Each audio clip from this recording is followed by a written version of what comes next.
ધારી તાલુકાના ફતેગઢ ગામે શિવશક્તિ ગરબી મંડળના યુવાનો દ્વારા દર વર્ષની જેમ આ વર્ષે પણ નવરાત્રિનું ભવ્ય આયોજન કરવામાં આવ્યું. સુગરીના માળા જેવડું ગામ એટલે ફતેગઢ નવા ગામ. શક્તિની આરાધનાનું મહાપર્વ એટલે નવરાત્રિ. આ ગરબી મંડળમાં ભાઈચારાની એકતા સાથે નવરાત્રિની ઉજવણી કરવામાં આવે છે.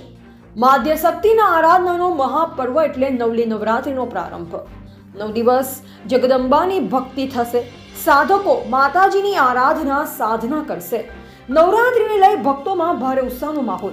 આ ગરબી મંડળમાં નાના બાળકોથી લઈ અને 50 વર્ષની ઉંમરના લોકો પૂરા ઉત્સાહ અને ઉમંગ સાથે રાસ ગરબા રમે છે. રિપોર્ટર ડામોર વનરાજભાઈ ધારી.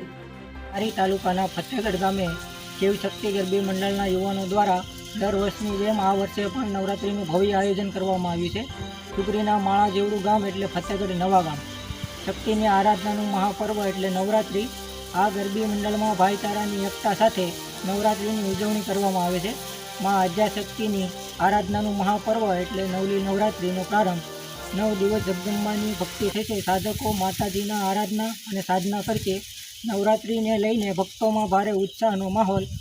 આ ગરબી મંડળમાં નાના બાળકોથી લઈ અને 50 વર્ષની ઉંમરના લોકો પૂરા ઉત્સાહ અને ઉમંગ સાથે રાસ ગરબા રમે છે.